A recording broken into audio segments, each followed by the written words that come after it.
परावर्तन के कितने नियम है? दो। दो। कितने नियम है? दो।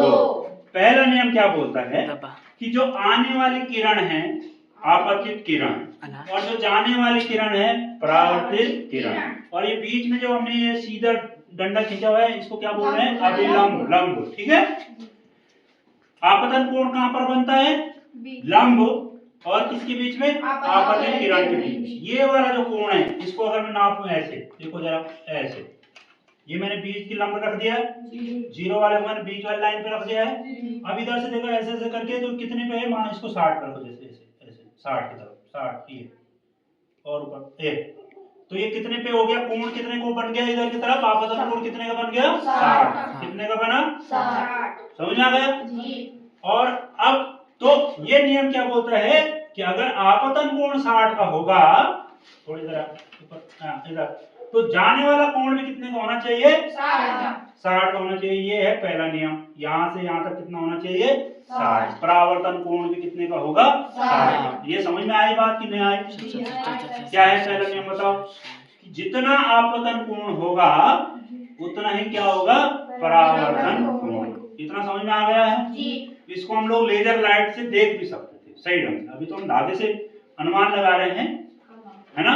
अगर आपके पास लेजर लाइट किसी के पास है तो वो लेके आएंगे और कल हम फिर इसका असली में करके देखेंगे कि वास्तव में होता है कि शुद्ध नियम बना रहे हैं।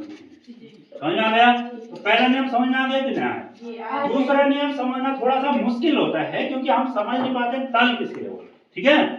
दूसरा नियम क्या बोलता है? आपतित किरण, बोलो। आपतित किरण, अभिलंब और परावर्तित किरण, तीनों एक ही तल पर होते हैं।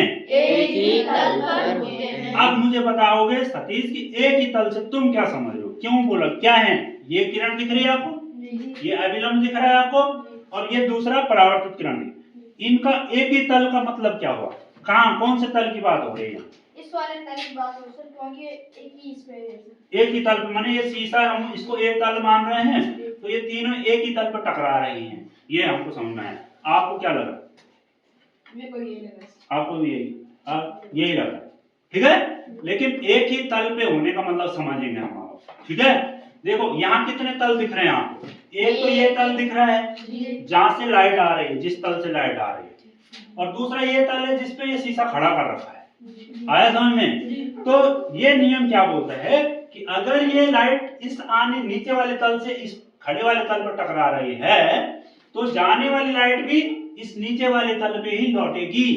कभी भी ऐसा नहीं होगा कि लाने वाली लाइट तो इस नीचे वाले तल से आ रही है लेकिन जाने वाली लाइट ऐसे जाएगी। इस तल पे, खड़े तल पे नहीं जाएगी लाइट। किस तल पे जाएगी? जिस तल से उसको मारा। नहीं समझ में आया? नहीं आया? कि अगर हम इस मेज से सटाकर टॉर्च लगा रहे हैं और लाइट यहाँ टकरा रही है तो जो लाइट टकरा के जाएगी वो भी इसी मेज से टकराकर ऐसे में जाएगी। ऐसे नहीं होगा कि वो ऐसे टकरा के इधर चली जाए इस तल पे। नहीं आया?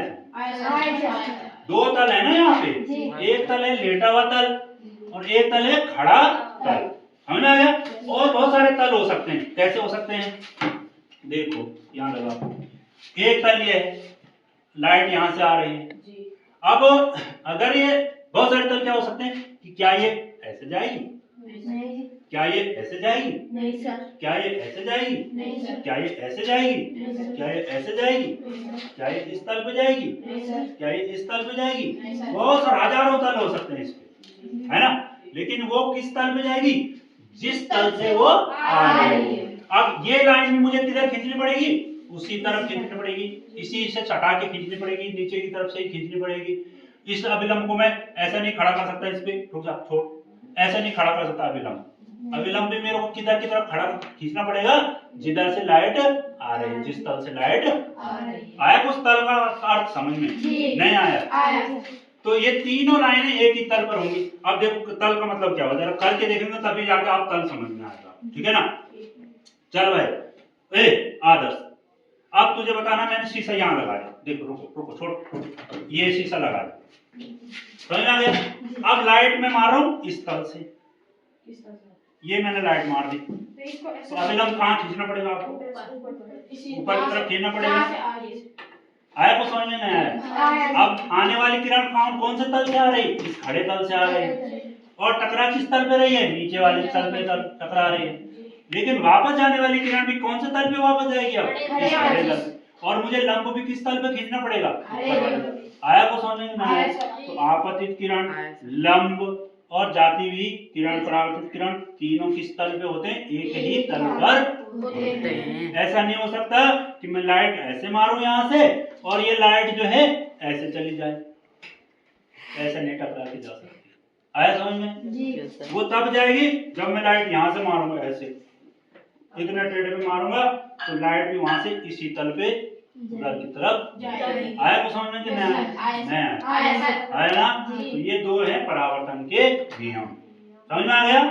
तो आज आपने अगर ये समझ लिया तो आप बहुत महान आदमी हो गए।